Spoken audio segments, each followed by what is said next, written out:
Capítulo 9. Un extraño silencio acechaba el área, como si un viento sobrenatural hubiera barrido el lugar y aspirado todos los sonidos.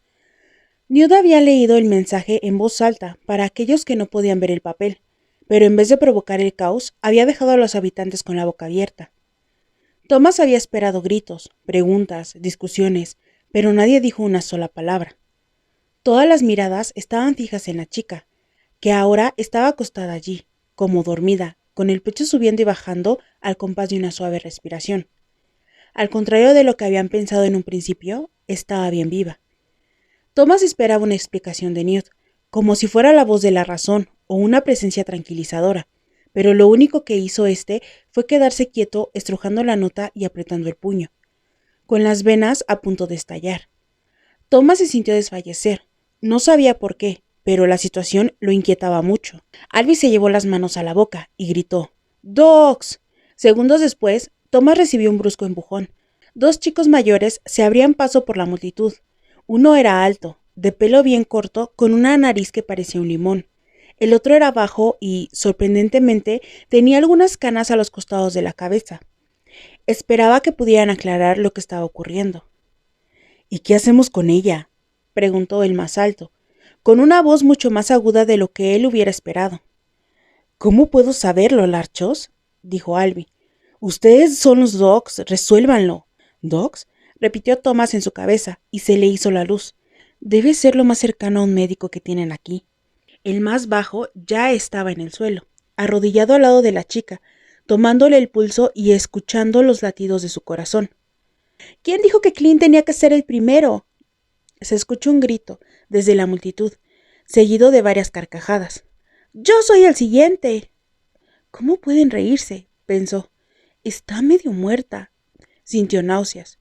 Albie frunció el ceño y esbozó una dura sonrisa que demostraba que no estaba de humor. «El que toque a esta chica», anunció, «pasará la noche durmiendo con los penitentes en el laberinto, desterrado y punto». Hizo una pausa, girando lentamente para que todos pudieran ver su expresión. «Más vale que nadie se acerque a ella». Era la primera vez que le agradó oír algo que saliera de la boca del líder. El tipo bajito, al cual se habían referido como Clint, por lo que había alcanzado a escuchar, terminó de examinarla. «Parece que está bien, respira perfectamente. La frecuencia cardíaca es correcta, aunque un poco lenta. Quién sabe, pero yo diría que está en coma. Jeff, hay que trasladarla a la finca». Su compañero se adelantó para tomarla de los brazos mientras él la sujetaba de los pies. Thomas deseó poder hacer algo más que observar. Cada segundo que pasaba estaba menos seguro de haber dicho la verdad. Ella sí le parecía conocida, sentía que había una conexión entre ellos, pero le resultaba imposible recordar algo. La idea lo puso nervioso y miró alrededor con temor de que alguien hubiera escuchado sus pensamientos. «A la cuenta de 3», dijo Jeff. «1, 2, 3». La levantaron de una rápida sacudida, casi arrojándola por el aire. Era obviamente mucho más liviana de lo que habían pensado, y Thomas estuvo a punto de gritarles que tuvieran más cuidado. «Supongo que tendremos que ver cómo sigue», dijo Jeff, a nadie en particular. «Si no se despierta pronto, podemos alimentarla con sopa». «Solo vigílenla de cerca», dijo Newt. «Debe ser alguien especial, si no, ellos no lo hubieran enviado aquí». Se quedó helado. Sabía que él y la chica estaban conectados de alguna manera. Habían llegado un día de diferencia. Ella le resultaba familiar. Sentía un impulso irresistible de convertirse en corredor, a pesar de las cosas terribles que había averiguado. ¿Qué significaba todo eso? Albie se inclinó para mirarla una vez más antes de que se la llevaran. «Pónganla al lado del cuarto de Ben y hagan guardia día y noche. Tengo que saber todo lo que pasa. No importa que hable dormida o se eche un plopus. Vienen y me lo dicen». «Bueno», murmuró Jeff. Luego ambos se fueron hacia la finca, arrastrando los pies, mientras transportaban el cuerpo de la chica que rebotaba a cada paso. Los otros habitantes del área finalmente comenzaron a hablar de lo ocurrido, esparciendo sus teorías como burbujas en el aire. Thomas contempló todo eso en silencio. No era el único que sentía esta extraña conexión. Las acusaciones no tan veladas que había recibido unos minutos antes probaban que los demás también sospechaban algo. ¿Pero qué? Ya se encontraba totalmente confundido, y esas imputaciones solo lo hicieron sentir peor. Como si pudiera leer sus pensamientos, Albi se acercó y lo tomó del hombro. ¿Nunca la has visto antes?, le preguntó. No, nunca, al menos no que yo recuerde, titubeó. Esperaba que su voz temblorosa no delatara sus dudas. ¿Y si la conociera, qué significaría eso? ¿Estás seguro?, insistió Newt. No, creo que no. ¿Por qué están interrogándome de este modo? Lo único que quería en ese momento era que se hiciera de noche, para poder estar solo e irse a dormir. Albi sacudió la cabeza y volteó hacia Newt, soltándole el hombro. Algo anda mal. Convoca una asamblea. Habló bajo, de modo que Thomas pensó que nadie lo había escuchado, pero su voz no presagiaba nada bueno. Luego los dos se alejaron y se sintió aliviado al ver a Chuck que se acercaba a él. Dime, amigo, ¿qué es una asamblea? Pareció orgulloso de saber la respuesta. Es cuando se reúnen los encargados. Solo se realiza si sucede algo raro o terrible. Bueno, creo que lo de hoy encuadra perfectamente dentro de esas dos categorías. Algunos ruidos en su estómago interrumpieron sus pensamientos. No terminé mi desayuno. ¿Podemos conseguir algo de comer? Estoy muerto de hambre. Chuck lo miró y levantó las cejas. ¿Ver a esa niña chiflada te dio hambre? Debe ser más enfermito de lo que imaginaba. Dame un poco de alimento y cállate la boca, respondió Thomas tras un largo suspiro. La cocina era pequeña, sin embargo, tenía todo lo necesario para realizar una buena comida. Un horno grande, un microondas, un lavaplatos, un par de mesas. Se veía vieja y deteriorada, pero limpia. Al ver los aparatos electrodomésticos y la disposición familiar de los objetos, sintió que algunos recuerdos, reales consistentes, afloraban en su memoria. Pero otra vez faltaba la parte esencial. Nombres, caras, lugares, hechos. Era enloquecedor. Siéntate, dijo Chuck. Te voy a traer algo, pero te juro que esta es la última vez. Puedes estar contento de que Sartén no ande por aquí. Odia que ataquemos su refrigerador. Como no había gente en el lugar, pudo relajarse, mientras el chiquillo andaba por ahí entre platos y panes. Sacó una silla de madera que estaba debajo de una mesita de plástico y se sentó. Esto es cosa de locos.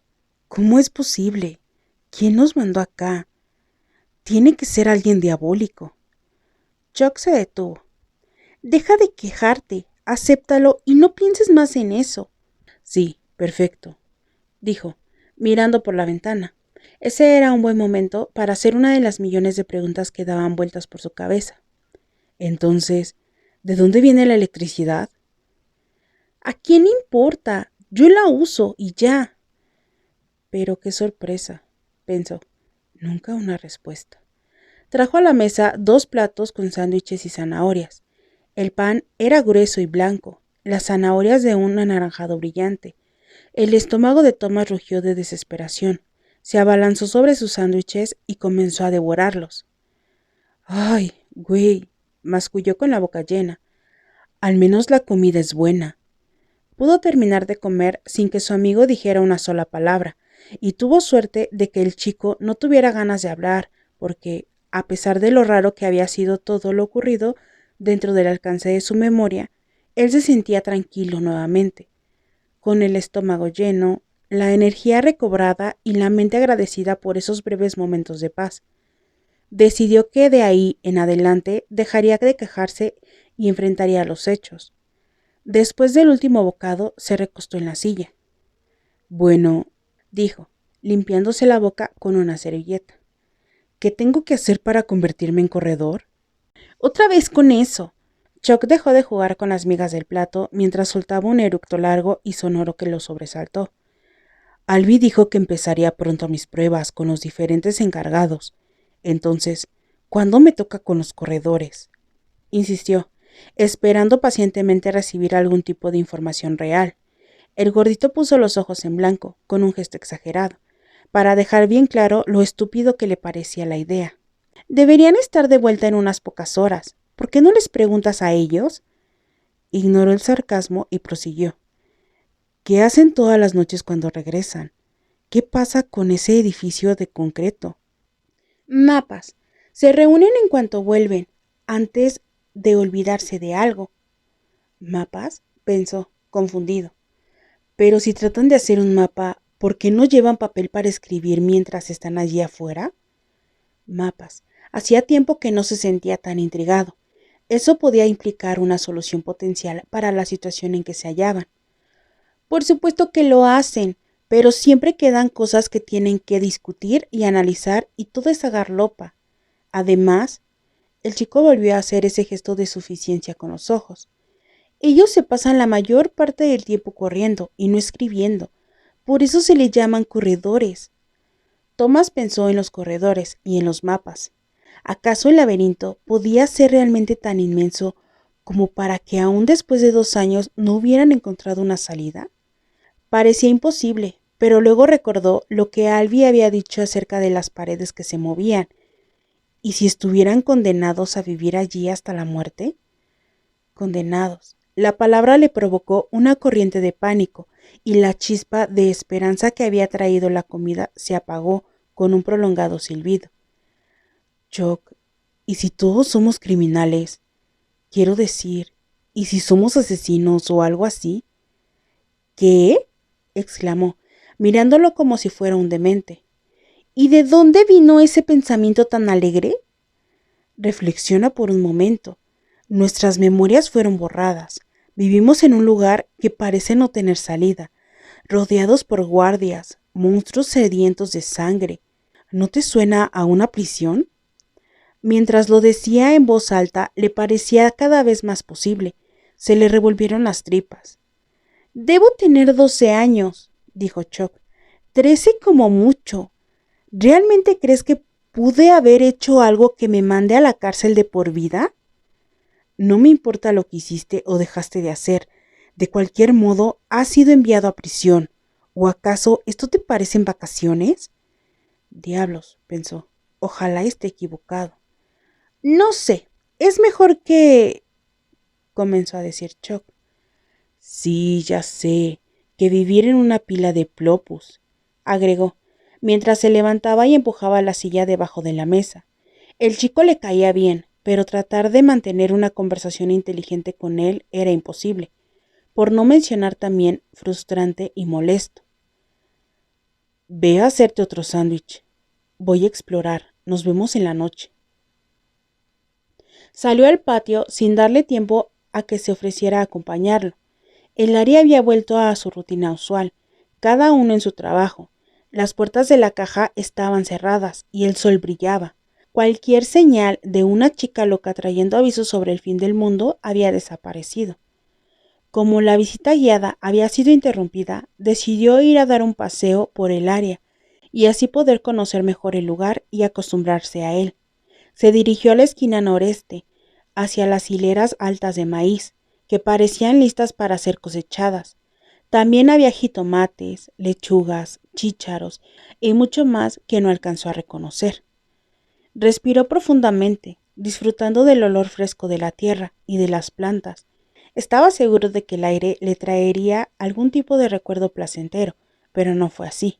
Al acercarse, vio que varios chicos estaban desmalezando y trabajando la tierra de los campos. Uno de ellos agitó la mano y le sonrió. Era una sonrisa de verdad. Quizá este lugar no sea tan malo después de todo, pensó. No todos deben ser unos idiotas. Tomó otra bocanada de ese aire agradable y dejó de lado los pensamientos sombríos. Había mucho para ver. Continuó por el sector sureste, donde habían construido cercos rústicos de madera para contener a los animales, vacas, cabras, ovejas y cerdos. Sin embargo, no había caballos. Eso es una maldición, se dijo. Los jinetes serían muchísimo más rápidos que los corredores. Mientras pasaba por los corrales, se le ocurrió que él debía haber estado en contacto con animales en su vida anterior al área. Los olores, los sonidos, todo le resultaba muy familiar. Esa parte no olía tan bien como la de los cultivos, pero aún así creyó que podría haber sido mucho peor. Explorando la zona, comprobó una vez más lo bien que los habitantes del área mantenían el lugar y la limpieza que imperaba en todos lados. Estaba impresionado por lo organizados que tenían que ser y lo duro que debían de trabajar. Se imaginó que el lugar sería horrible si todos fueran vagos y estúpidos. Finalmente se encaminó hacia el rincón del suroeste, próximo al bosque. Al acercarse a los árboles escasos y esqueléticos que se erguían delante del monte más denso, lo sorprendió un extraño movimiento a sus pies, seguido de una serie de repiqueteos rápidos y constantes. Miró hacia abajo y alcanzó a ver el reflejo del sol sobre algo metálico, una rata de juguete, que pasaba junto a él correteando a toda prisa hacia el bosquecito. Ya estaba a 3 metros de distancia cuando se dio cuenta de que no se trataba de una rata, parecía más bien una lagartija, con unas 6 patas saliendo del tronco largo y plateado. Un escarabajo, es la forma en que nos vigilan, había dicho Alby. Pudo ver un destello de luz rojiza que barría el suelo delante de la criatura, como si viniera de sus ojos. La lógica le dijo que la mente debía estar engañándolo, pero él hubiera jurado que vio la palabra cruel escrita en grandes letras verdes sobre la espalda redondeada del animal. Algo tan extraño merecía una investigación. Corrió detrás del escurridizo espía y, en cuestión de segundos, penetró en la espesura y el mundo se oscureció.